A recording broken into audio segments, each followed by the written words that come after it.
In this video, we're going to be doing a power jack repair on a Toshiba laptop. If you look, you'll see that the jack is completely missing. Well, it's actually stuck on the inside of the computer. It's not as tough of a repair as you would think, and I'll show you once we open it up. It's in there connected to two wires, which is connected to the motherboard. So it's not actually, the jack's not actually not pulled off on the motherboard. It's actually still connected to the wire. So first thing I want to do is take out the battery, and we're just going to take the whole thing apart to get to the motherboard level. I take the battery out first. We take out the hard drive and all the other components second. And then we unscrew the case and get all the screws off the bottom part of the case.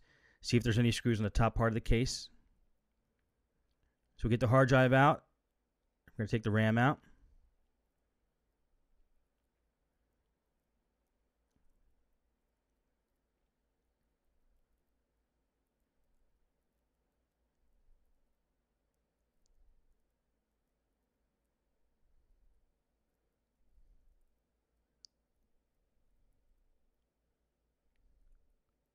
Just checking if there's any other components that need to come out.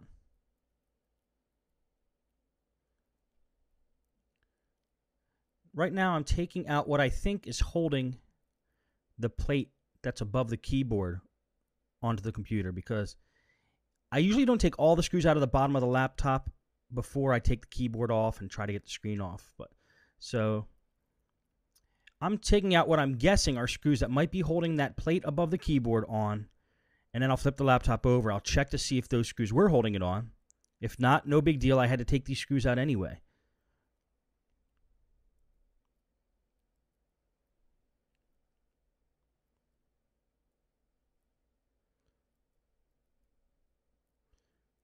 This video is not being recorded in real time. This was recorded at the shop, and I'm just narrating over it. So I might be guessing wrong of some of the things I'm doing, but I'll just narrate anyway. Get the CD drive out of there. There's only one screw holding that in, which is one of the ones I just took out. It looks like I'm actually going to just go for it and just take all the screws out of the bottom of the case since I have it down here. But you can do it either way. See, my main objective is to get the screen off. I like to take the screen off as soon as I can because I don't want the screen to get in the way. It's fragile. It's unwieldy. I don't want it scratched.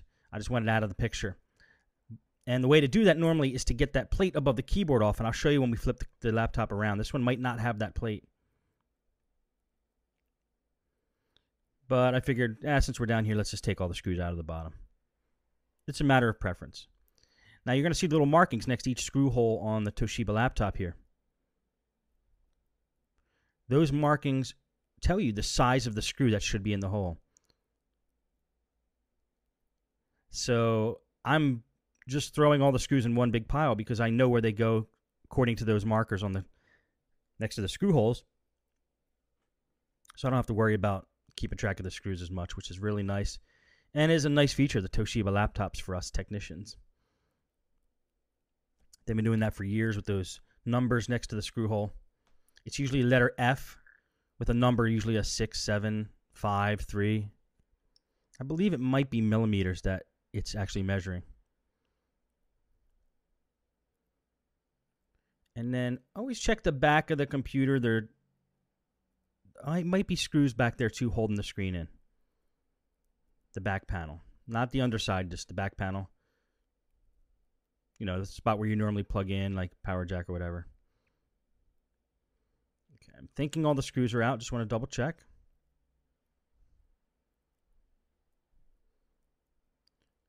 Now this is a newer model I've never worked on before, so I'm checking now to see if there's a plate holding the keyboard in. A plate that's right under the screen and right above the keyboard. And this one doesn't have a plate, but you'll see what it does have once I figure it out. Because right now I'm in the process of figuring it out. How do I get the keyboard off is my question now. How do I get the keyboard and the screen off? You feel around, you look around, you see if there's a plate above the keyboard, below the screen. It's usually the key that when that plate comes off, and if you watch in the earlier laptop videos, that's usually the key to getting the screen off, getting the keyboard off. And I can't seem to find one. Sometimes, especially with Vios, it's all one piece. and you have to find a different way to get the screen and keyboard off. But I think the solution will present itself here. If it doesn't, I'm going to fast forward it till I get to it. This is what takes time in the laptop video or the laptop repairs, guys. Figuring out how to get these babies apart.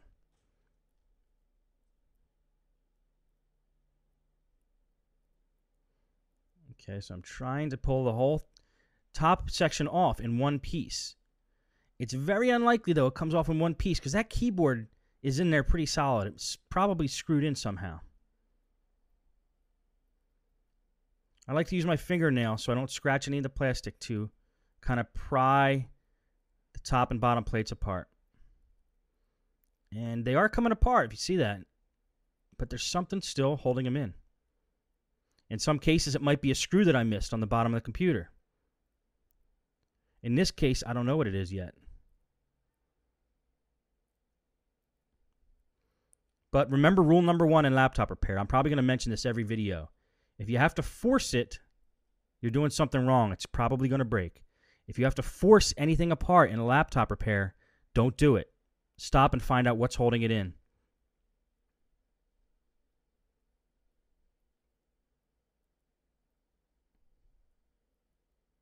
Right now, I'm checking for screws I may have missed. Sorry, it's a little out of view. And I found one. A screw that I missed.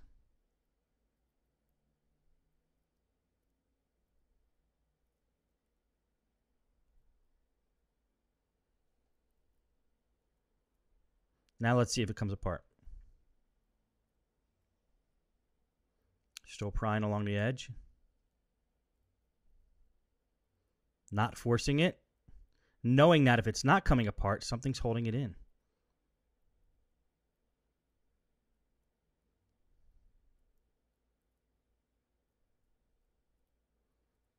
Okay, we're making some progress here. It's coming apart, but it's still something holding it together. It could be a ribbon cable, but you know, these laptops have to be designed so that technicians can take them apart too, like Toshiba technicians. So if it is a ribbon cable, it's unlikely that that's the only thing holding it in because you'd have to reach your hand all the way under the keyboard. And it looks like I'm onto something here. If I was a little brighter, I would have found this in the first place. There's a plate, a real small plate above the keyboard. Comes right off. And voila. Screws to hold the keyboard on. Now we're getting somewhere.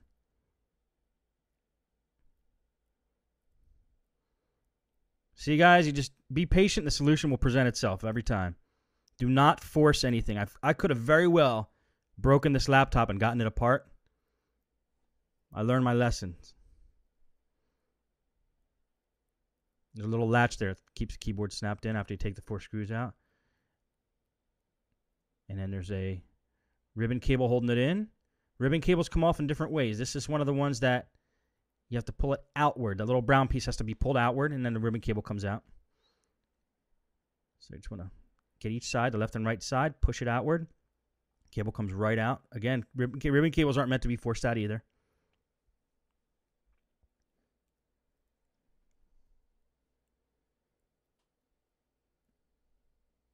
And then the other ribbon cable there was for the mouse pad probably. Let's get the keyboard out of the picture. Now let's see if there's any screws or anything else that needs to be disconnected before we take the top off the computer. A couple more ribbon cables. Once you see that you're able to get to the ribbon cables, unhook them because they're probably going to be the reason the thing won't come apart in the end. Now let's try taking the top off and see if it's a little bit easier this time.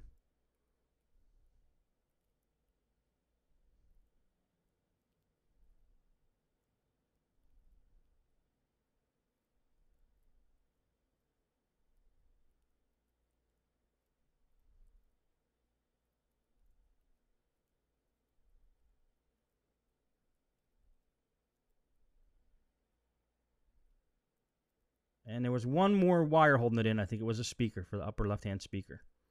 So let me pull that wire out, which you can't see in the footage here, but that's what it is.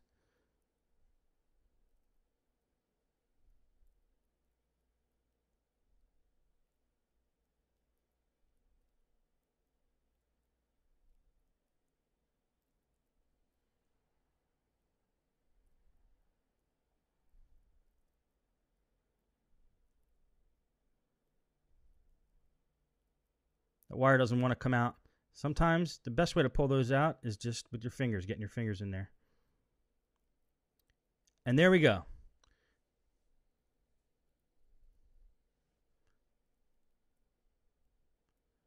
There is the power cable, or power jack, I'm sorry, sitting next to the hole, connected by those two wires. I like Toshiba laptops, these later models. That power jack is not soldered onto the motherboard. It's just there by wires. Very easy to work with when it's like that. So let's find out why that came apart in the first place. I'm going to try to fit it back in the proper spot. And it does fit, but a piece of the plastic that was holding it in there broke off on the left-hand side. So if you try to plug the power adapter back in, it's going to pop out again. So we need to find a way to secure that jack.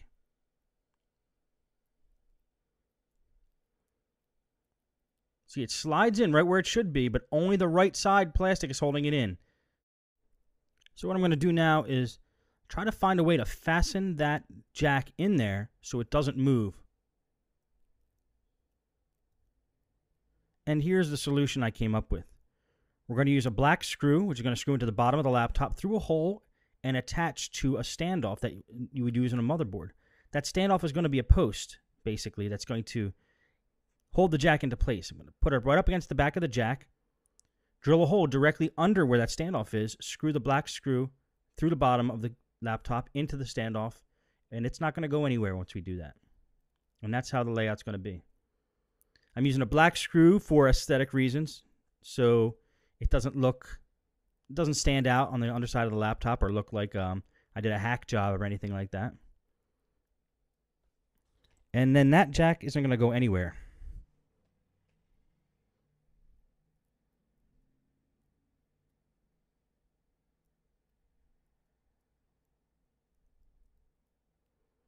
Going to take a drill here. I put a drill bit in the drill that's just a touch bigger than the width of that screw.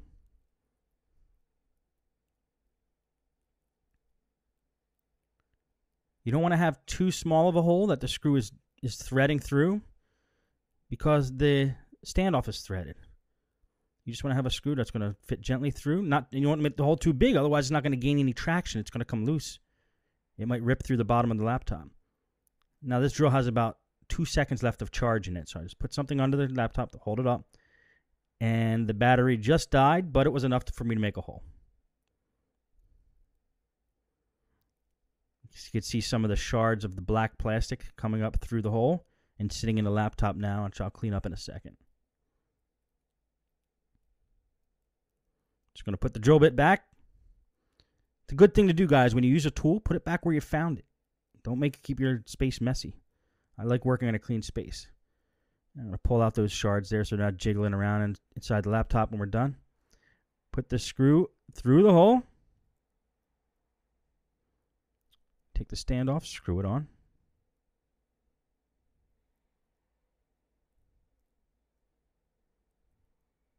And then as that standoff gets tighter, it's going to become very rigid up against the back of the power jack. Right now it's loose. Easiest way to tighten this, because you don't want to start spinning the standoff, you want to spin the screw. Standoff is going to have to be positioned with one of the flat sides of the standoff up against the back of the jack. Because the standoff's like a nut. A nut has what, 6 or 8 flat sides, and you want one of the flat sides to be up against the back of the power jack just for stability. I shifted the laptop in the camera view here so I could show you what I'm going to be doing. But the screw is loose down there. On the other side of the laptop, which you can't see, I'm holding the standoff with a pair of pliers so it doesn't spin. Just a pair of needle nose. And you could see that I had to turn that screwdriver many times to get it into the standoff, which is good. You know it's going to be deep in there. It's going to make a real solid connection that won't break off or come loose. Now, it is on plastic. We're going through plastic, so you don't want to over-tighten. But I do want to tighten it enough that I'm going to be sure that it's not going to come apart again. So I'm going to give it a few extra turns here. Make sure it's tight. Another advantage is that the standoff is sitting on top of a piece of metal in the laptop, which I'll show you in a second. And this is the finished product for the jack repair. So that's what the finished product looks like. There's a side view. So the last thing to do is put everything back together, which I did by speeding up this video, because it's pretty much exactly how you take the thing apart. Right now I'm putting all the ribbon cables back in. After I put the cover back on, get all the wires that were on there connected, put all the screws back in.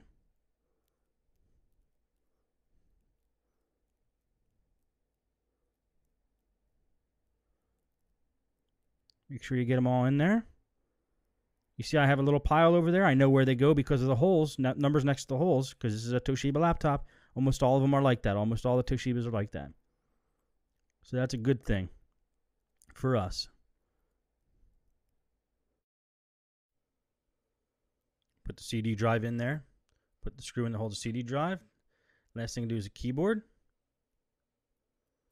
4 screws holding the keyboard. And I didn't have to take the screen off for this repair because it wasn't really in the way.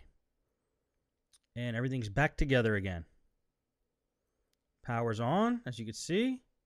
That is the finished product. And when you put the power cord in,